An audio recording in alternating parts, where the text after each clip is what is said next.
بەشێکی گرنگیش لە کۆمەلگادا گرنگە کافر بتوانێت بێتە دەرەوە ئیشی خۆی بکات و پێم وایە کە گرنگ بێت لە مکردەمەی ئێستادا و هیچ شی تێدا نیە ئافرەت بتوانێت بە بەرهەمی دەست و زۆر کار بکات. ئەمە ئەوڕۆ شیرینیم حازر کردووە، کۆمەڵێک لێرە چەند شیرینێکمان حازر کردووە جگە لەوەش کە کۆمەڵە بەرهەمی کوردی کەشمان دێنەوە.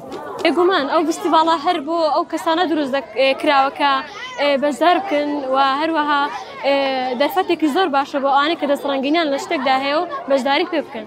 ئەمە ئاڵ و باڵوە ترشە بە شەکری تۆزێک دروستی دەکەین لەسەر ئاگریدا دەنێن ئەگەر هەتا وەک تەرەمەندێکی لێرێ بەس نایکەین بە تەرەمەندی وەکو ئەوەی شلە وەک مرەباک شل دەبێت جا ئەو کاتی بۆ زستانان خەڵکها وەک خواردنەک دایدەنێ دوای سەعاتەش توونینەوە وەکو مەعیدەت ناگیرێت ترش و خۆشە.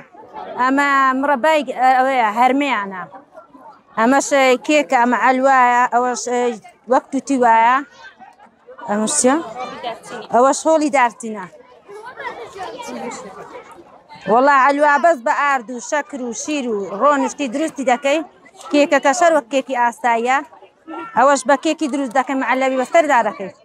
بریانەکەشمان تایبەتە بەڕاستی بریانێکی یعنی لەگە بریانەکانی دی زۆر زۆر تایبەتە بە گۆشتە حیوانی لێنراون سێ جۆرە دەرمانی ڕەنگاوڕەنجی بۆ بەکار هاتووە.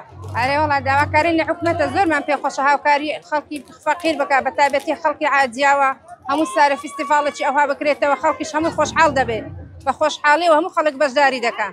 گرنگی پێ باشترە خانمەکان توانێت دەزڕەنگینی خۆیان بگێنن بە خەڵکی بڵاوی بکەنەوە و خەڵک بزانێت خانمەتوانێتی جوان دروستکە ئەتوانێت شتەکانیان بگێنن نەک هەر بتوانێت لە دوکان ئەمانە هیچیانی خۆیان بکەن بەڕاستی توان لە بۆنەکان گواردڕەکسێنن بۆ ئەوەی کارەکانیان بگێنن. ئەمڕۆ گوڵم پێشکەش کردووە کای دەستی خۆمانە ڕۆژانە بۆ خۆمان دروستیان دەکەین دوکانمان نییە بەڵام گەیاندنمان هەیە بۆ مشارەک لە ڕێگەی ئۆنلاینەوە دەیان فرۆشین گوڵەکانمان کای دەستی خۆمانە بۆ شێوە دروستیان دەکەن تێکیش ناچێت گوڵی فروشتی. منیش بەشداریم کردووە لەم فستیڤاڵە بە خواردنێکی کوردەواری کە پێکهاتووە لە شیرێژ و ڕوونی خۆماڵی گەنمەکە لەگە شیرێژ و ڕوونی خۆماڵی پێشەچی گەنمەکەی دەکڵێنین و ئەوجا شیرێژەکەی لەگە تێک هەڵاو دەکەین و ڕوونەکەش بەجیا دەقڵچێنین و دوای ڕوونەکەی کە تێمان کرد لە قاپەکان هەوجا ڕۆنەکەی بەسەردا دەکەین.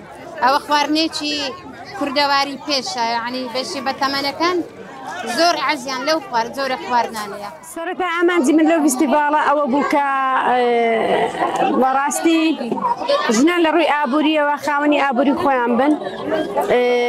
هەندێک ژن بە کاری دەستی بەشداری کردووە، هەندێکی بە شیرنی بەشداری کردووە، هەندێک بە خواردنە کوردەواریەکان بەشداری کردووە. نزیکەی 90 ژن بەشداری کردووە لە فستیڤاڵەکە. تقریبا 80 ژنی ئینە و حاجیاوایە، دەژنێکیش ڕانی و دەوروبەریەتی سوکە هەمووی بەشداری کردووە. هەرچەندە بڕیاری من لە ناکاو بوو بەڵام پێم باش بوو کە هەر بیکەم باشترە. تقریبا 3 ڕۆژ بڕیاری هەموو شتەکەمدا بڕیارمدا کە بیکەین و شتێکی وا بکەین چکە لە حاجیاوە بەڕاستی شتێکی وا نەکراوە. بەڕاستی زۆر گرنگە بۆ ئەوەی گۆڕانکاریەک بکرێت ژنان بتوانن لە ڕووی ئابووری و لەسەر پێی خۆیان بوەستن بەشدار بن لە هەموو ڕوێکەوە گرنگە بەڕاستی. قسەی کۆتایی ڤار دەیکات.